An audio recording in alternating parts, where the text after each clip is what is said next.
Hello everyone, in this video I'll show you how I made a model of the famous and legendary car Toyota AE86 just out of modeling clay, and to intrigue you, here's how it looks made from clay. And if you want to see the full result of what I managed to make, watch this video until the end. I'm sure you'll find it interesting how I turn an ordinary block of clay into a scale model of a car that's hard to tell apart from a metal store-bought one. I'll be using the hard version of this clay for sculpting, since the work is very detailed and I need to precisely create the body shapes at a small scale. And as you've already seen, the model itself is small. I'll be sculpting it at a 1:43 scale. Even though the clay is hard, that doesn't mean it's extremely hard or inflexible. No, it molds well, kneads easily, and holds the desired shape perfectly. The main thing is to knead the clay well in your hands, because the warmth from your hands makes any clay pliable and flexible. When we stop molding and kneading it, after a short time it cools down from the warmth of our hands and becomes just as hard as the clay was before we started sculpting. For sculpting I will choose gray because I like it more. It's not too light and not too dark. The shapes, angles and geometry of the body will be clearly visible, and that's necessary for my work. Besides gray, there are also white, flesh, terracotta and olive colors. With this kind of clay, you can make a silicone mold for further casting of plastic, soap base, plaster, wax or concrete. To make a model of the correct size and proportions, I use drawings, and then I cut out the necessary shapes from clay. As you can see, I cut them out from a flat, even piece of clay like this. I rolled it through a special plastic, through a dough rolling machine like this, and with it, you get clay that is even and the required thickness. This is how I will sculpt the entire model. First, I create the base, the bottom of the car, cut out the spots for the wheels, and make the wheel arches and for greater structural strength. I reinforce the clay with foil. It helps maintain the necessary shape and prevents the clay from sagging too much. I cut out the side part of the body, also reinforce it with foil and attach it to the base at the rear part, where the trunk is located. I filled everything with clay and also attach a small piece of clay, cut off the excess, smooth out the part of the body, and add another strip of clay. I put a partition like this in the middle of the car, which will separate the cabin, and this is how the body blank turns out. After that, I outline the bottom of the car, cut out a spot for the gearbox, exhaust pipes and drive shaft. Basically, I outline the central tunnel, make strips like this on the bottom and create the body stiffeners just like a real car. Now I'm making the rear axle. For the base, I use a toothpick and just cover it with modeling clay. I install the exhaust pipe using a long sausage of clay like this. I install the rear axle and add details to it, attaching various mounts. I create the gearbox and add more details to it. When I finished everything and highlighted the main elements, I paint the bottom black.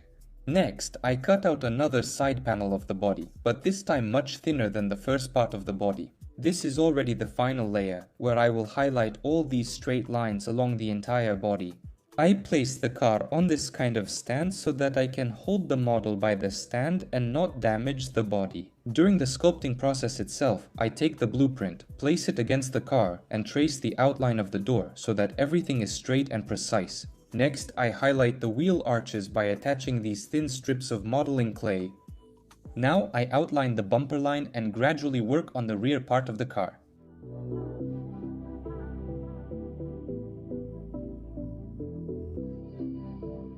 Next, I take the final layer of modeling clay for the bumper and attach it.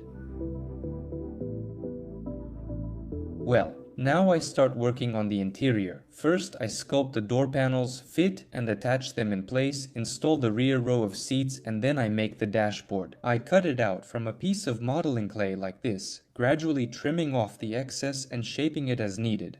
By the way, I want to point out the advantages of this modeling clay. It doesn't stick to your hands or make them dirty. It's easy to knead and it's convenient to work with and shape as needed. It's firm enough, has no smell and sticks well to itself. It's perfect for my complex sculpting. I really like it. It's a very good modeling clay for sculpting. The interior is almost ready. I'm making the front seats out of pieces like these, gradually cutting and shaping them into the seats I need. I'm installing a small steering wheel like this, and the interior is ready. Now all that's left is to paint it. Next, I make the roof pillars. First, I make them out of wire, because using clay for this wouldn't work, the roof might sag, and since this is a small scale, it's not suitable to make the roof pillars entirely out of clay. That's why wire is necessary here for strength. I cut out the roof according to the blueprint, reinforce it with foil so it doesn't sag, and install it on the roof pillars. Now I move on to the front part. First I make the bumper and add everything piece by piece. And then I make the radiator grille. I decided to make it olive colored so it stands out. I make the headlights and finish highlighting the bumper. I make the hood, also cut it according to the blueprint, reinforce it with foil, fit it to make sure it's the right size, and everything is ready. Now I'm making the wheels for the car. I'm using a different, very hard clay for them. I make the tires, insert the hub of the wheel, and cut out the rim according to the blueprint. I fit and glue the rim to the wheel, and now almost everything is ready. But I won't leave the model in this gray color, of course. I'll paint it with this bright green paint. For scale models, yes, the color is very unusual for this kind of model. Usually people are used to seeing them in a more standard color. Yes, but I want to make my model bright, memorable, and unusual. I'm sure it will turn out beautiful, but I want to make my own model, so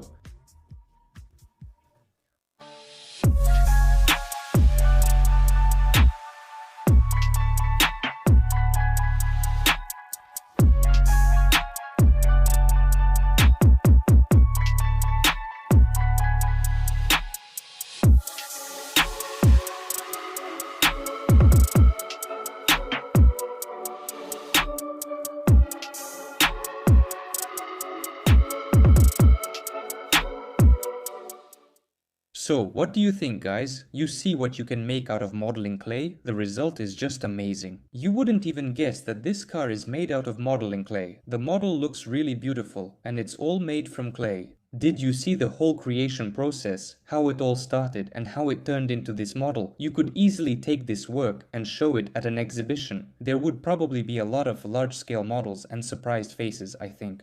It looks pretty cool and unusual in this green color, and the rims fit well too. I like how it turned out. I made the windows out of this kind of transparent plastic, just cut out the right shape and glued it in place for the windows. The plastic is also used on the front headlights. The detailing on the car is really good. There's a distinct interior, engine, and even the underside of the car. It looks really cool. For such a small scale, I will keep sculpting at this scale, 1:43. And test different types of clay, improve my skills, and learn new things in my field.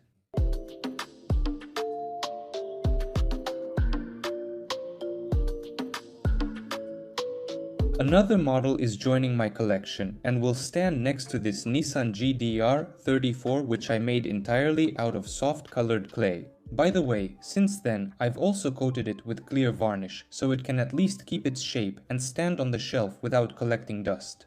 It's really interesting, and I absolutely love creating all of this just out of clay and surprising you, my dear viewers, inspiring and shocking you that something like this can be made just from clay.